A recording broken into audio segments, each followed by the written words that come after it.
Hi, I'm Pastor Michael Schmidt, and I'd like to invite you to join us this evening for our second Midweek Lenten service tonight at 7 o'clock here at Peace Lutheran in Natoma. The theme for our services is the account of Joseph in the book of Genesis, Genesis 36 to 50.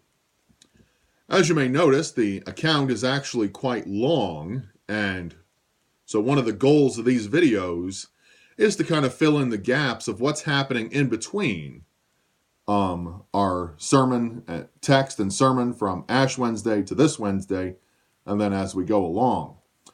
So on Ash Wednesday, we really introduced the story, introduced Joseph and Genesis 37, and tonight we'll look at the account of Joseph and Potiphar in Genesis chapter 39. The missing chapter that we're skipping over in our services is Genesis chapter 38. And if you look at Genesis chapter 38, you may say, oh, thank goodness we're not discussing that during worship. The Genesis 38 is really kind of the R-rated chapter of the Bible. The account of Judah and Tamar, and really kind of a bizarre account. And on its own, not really connected to the whole story of Joseph. But there is an important connection, one between Genesis 38 and 39. You know, in Genesis 37, on Ash Wednesday, we talked about Joseph being the spoiled little brat, and how Joseph was really a pain in the butt, and how one could almost excuse his brothers for throwing him into the pit and then selling him off. And we also tend to be spoiled little brats in our sinful selves. And how this little Joseph is not so innocent as we normally portray him. But in Genesis 39, he does show himself to be a very uprighteous man, resisting the attempts of Potiphar's wife to throw herself at him so that they might lie together and sleep together and be together.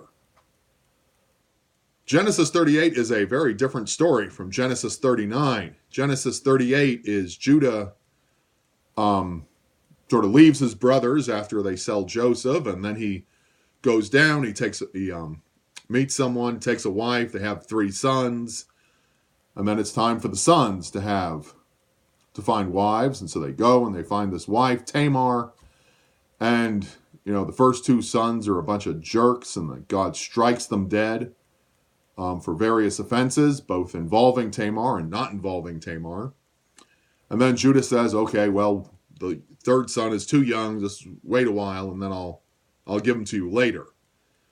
Fulfilling, the law that says, if your brother dies, take his wife and produce an offspring to care for the mother. And so years go by, and this account actually takes probably 20 or 30 years all told. It's something to remember. There is quite a gap between when Joseph is sold into slavery and when the brothers actually go and see him. Probably one of the reasons they don't recognize him. But anyway, the time goes by and Judah goes, and Tamar disguises herself as a prostitute. Judah, not being an uprighteous man, goes into her, lies with her. And then, when he sends the goat to pay for this little encounter, they can't find her, so, just pretend it didn't happen. And then Tamar turns up pregnant. Well, Judah says, stone her.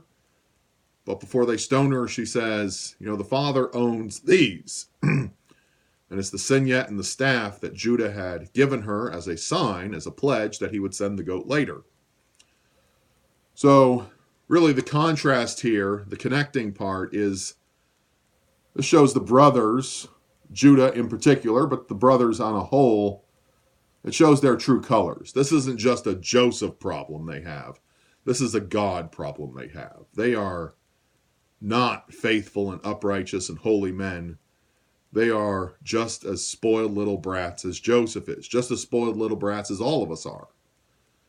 And Joseph rises above and shows himself to be the more God-fearing man in Genesis 39 when he resists the temptation of Potiphar's wife. And it'll show itself later, who is willing to forgive? It's Joseph. Would the brothers have been willing to forgive? Well, that's an interesting question. Would they have forgiven Joseph if the roles had been reversed? Tough to say, but there are some indications that say the brothers were not righteous and holy and that they may have enacted revenge and punishment.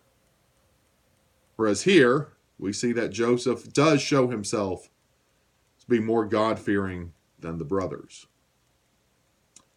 We'll look at Genesis chapter 39 tonight. Joseph and Potiphar's wife. Joseph is faithful, but how was his faithfulness repaid? Well, he's thrown in prison. We'll see you tonight. Have a great day. May the Lord bless you during this Lenten tide.